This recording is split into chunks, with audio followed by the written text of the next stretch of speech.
Saudi আরব এমনকি আরব বিশ্বের বিভিন্ন দেশে অমুসলিমদের সাথে বা আমরা বলতে পারি বিশেষ করে হিন্দুদের সাথে কেমন আচরণ করা হয়। আমি এখানে প্রথমে সৌদি আরবের নামটা বলতেছি কারণ সৌদি আরব হচ্ছে যাই নবীর দেশ। এটা একদম ফুললি একটা ইসলামিক কান্ট্রি। এখানে আমাদের মহানবী সাল্লাল্লাহু সাল্লামের জন্ম হয়েছে, তার জন্মস্থান। এমনকি তিনি যে দুই জায়গায় ছিলেন মক্কা এবং মদিনা, এটা সৌদি আরবের ভিতরেই। যদিও নবীর সময় সৌদি আরব নামে কোনো দেশ ছিল না, সৌদি আরব নামের দেশটা হয়েছে মাত্র 90 কি 92 বছর হয়েছে। এর আগে কিন্তু সৌদি আরব নামে কোনো দেশ ছিল না। তো এখন অনেকের মনে প্রশ্ন থাকতে পারে সৌদি আরবে বিধর্মীদের সাথে কেমন আচরণ করা হয়, সৌদি আরব সহ অন্যান্য আরব দেশগুলোতে বিধর্মীদের সাথে কেমন আচরণ করা হয়। এটা যারা আসে নাই, বিধর্মী যারা আছে অন্য ধর্মের লোক, তারা হয়তো বলতে পারবে না, তাদের ধারণাটা কিছুটা খারাপ থাকতে পারে।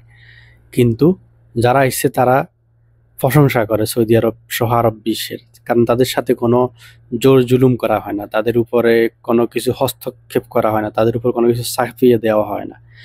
এটার প্রমাণস্বরূপ আমি আপনাদেরকে এখন দুইটা ভিডিও দেখাবো। Can you share any bad experience in Saudi Arabia? नहीं। 15 years की मेरी लाइफ में सऊदी में मुझे कोई बैड एक्सपीरियंस नहीं हुआ है।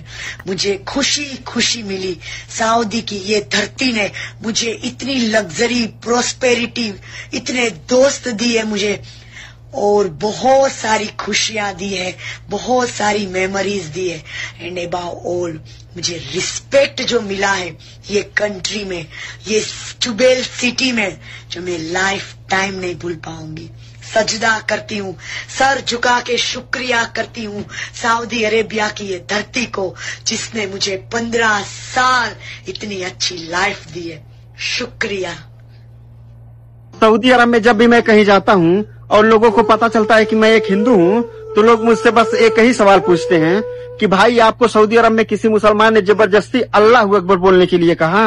तो मैं बस एक ही जवाब देना चाहता हूँ कि सऊदी अरब में मैं पिछले 5 साल से काम करता हूँ, लेकिन यहाँ पर जबरदस्ती अल्लाह अकबर बुलवाना तो दूर की बात है, सऊदी अरब के मुसलमान मुझसे आज तक मेरा जात धर्म तक नहीं पूछे कि तुम हिंदू हो या मुस्लिम हो। मोहम्मद साहब के शहर में पिछले 5 साल से आज तक जो भी मैं देखा हूँ, जिस तरह से, जिस नजरिए से एक मुसलमान वर्कर को यहाँ पर देखा जाता है, उसी तरह से, उसी नजरिए से हिंदू वर्कर के साथ साथ सभी गैर मुसलमान को देखा जाता है। ये चीज मुझे बहुत अच्छी लगी मोहम्मद सल्लल्लाहु अलैहि वसल्लम के शहर में। আমি আপনাদের সাথে দুইটা ভিডিও শেয়ার করলাম। প্রথমটাতে দেখলেন একজন নারী যে কিনা 15 বছর সৌদি আরবে খাদ্দামা হিসেবে কাজ করেছে, অর্থাৎ বাড়িতে কাজের মেয়ে হিসেবে কাজ করেছে। তাকে কখনো কোনো বিষয়ে জোর জবরদস্তি করা হয়নি, সে নিজের মুখে বলতেছে। সেও কিন্তু ইন্ডিয়ান, আমি কিন্তু বাংলাদেশে কারো ভিডিও দেইনি, এটা ইন্ডিয়ান। সে বলতেছে, ওই মহিলা বলতেছে তাকে কেউ একজন প্রশ্ন করছে যে তুমি যে সৌদি আরবে ছিলে তোমাকে কেউ কি ডিস্টার্ব করছে কিনা বা জোর জবরদস্তি করছে কিনা। কিন্তু সে কি সুন্দরভাবে প্রশংসাটা করলো, যারা হিন্দি বুঝেন তারা ভালোভাবে বুঝতে পারবেন। সে শুধু সৌদি আরবের প্রশংসাই করতেছে। সে বলতেছে কেউ তাকে জোর করেনি এই 15 বছরে, 1-2 বছর না, 15টা বছর। এরপরে দ্বিতীয় যে ভিডিওটা দেখলেন সেখানে একটা ছেলে, সে 5 বছর যাবত আছে। সে বলতেছে তাকে তার ধর্ম সম্পর্কে কেউ জিজ্ঞেস করেনি। আল্লাহু আকবার তাকে প্রশ্ন করছিল কেউ একজন যে তাকে জোর জবরদস্তিমূলক আল্লাহু আকবার কেউ বলাইছে কিনা। সে বলতেছে না, আমার সাথে এরকম কিছুই ঘটেনি, আমাকে কেউ জিজ্ঞেসই করেনি, আমার কফিলের লোকজন বা কফিল কখনো আমাকে জিজ্ঞেসই করেনি এই ব্যাপারে। অর্থাৎ তাকে কোনো জোর জবরদস্তি করেনি। অথচ আমরা ইন্ডিয়াতে দেখি কি জোর করে মানুষকে জয় শ্রীরাম বলাইতেছে বা অন্যান্য যে হিন্দুদের যে বিভিন্ন যেই কথাগুলো আছে সেগুলো তাদেরকে দিয়ে বলানোর চেষ্টা করে, জোর জবরদস্তি করে। এই সম্পর্কে অ্যাভেলেবেল ভিডিও আছে সোশ্যাল মিডিয়াতে, আপনারা দেখতে পারেন। এরপরে এখন আমি যেটা দেখাবো সেটা হচ্ছে দুবাই। দুবাই আমরা জানি যে এটা একটা মুসলিম কান্ট্রির একটা শহর, আরব আমিরাতের একটা শহর বা একটা বলা যায় একটা রাজ্য। ওই দুবাই সম্পর্কে ভারতেরই শিল্পী সোনু নিগম, বিখ্যাত শিল্পী, অনেক বড় শিল্পী, যদিও সে মাঝে মধ্যে মুসলিম বিদ্বেষী বিভিন্ন বক্তব্য দেয়, যার কারণে সে কিছুটা বিতর্কিত। কিন্তু এখন তার মুখে আমরা দুবাইয়ের প্রশংসা শুনবো। চলো ওই ভিডিওটা দেখে আসি। अब मैं दुबई में रहता हूँ।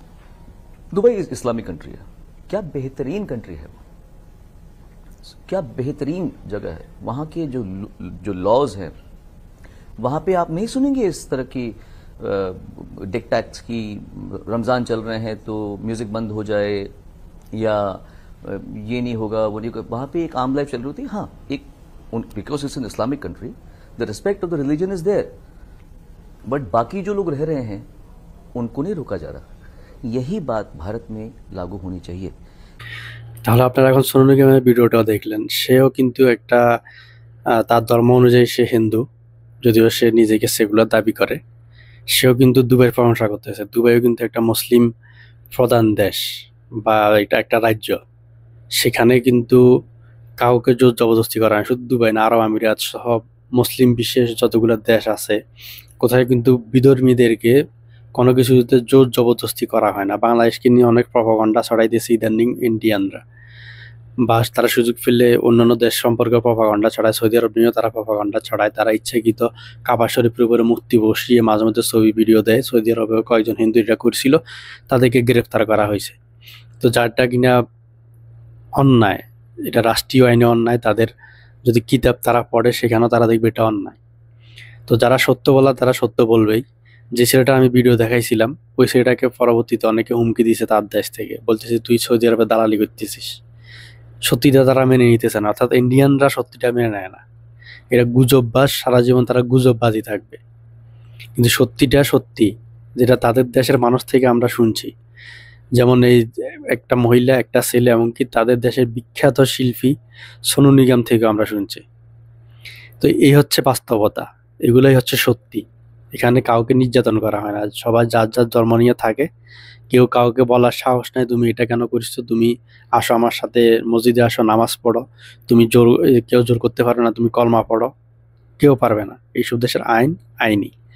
আপনি যদি কোনো হিন্দুকে জোর জবরদস্তি করেন, তাহলে পুলিশ আপনাকে ধরে নিয়ে যাবে। কোনো হিন্দু এসে যদি আপনাকে জোর জবরদস্তি করে তার ধর্মের ব্যাপারে, তাহলে পুলিশ আপনাকে ধরে নিয়ে যাবে যদি আপনি কমপ্লেইন করেন। এটাই হচ্ছে এইসব দেশের নিয়ম। সুতরাং কেউ প্রপাগান্ডা ছড়াবেন না। আর ইন্ডিয়ান ভাইদেরকে বলছি, ভাই বাস্তবতা মেনে নিন, বাস্তবটা দেখুন, বাস্তবটা দেখে শিখুন কোনো কিছু বলার আগে, করার আগে। আপনাদের মন মানসিকতা পাল্টান, আমাদের মুসলিম ভাইদেরকে নির্যাতন করবেন না, তাদেরকে তাদের ধর্ম পালন করতে দিন, আপনারা আপনাদের ধর্ম নিয়ে থাকুন। এটাই হচ্ছে যাই সৌন্দর্য। এটা একটা দেশের সৌন্দর্য, একটা রাষ্ট্রের সৌন্দর্য, একটা ধর্মের সৌন্দর্য, একটা মানুষের সৌন্দর্য।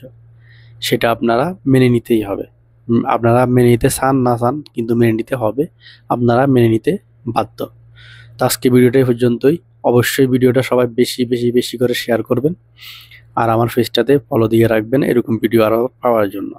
আর আমার একটা ইউটিউব চ্যানেল আছে, চাইলে আপনারা এখানে সাবস্ক্রাইব করতে পারেন। ইনশাআল্লাহ দেখা হবে পরবর্তী কোনো ভিডিওতে। ততক্ষণ পর্যন্ত সবাই সাথে থাকুন। আসসালামু আলাইকুম।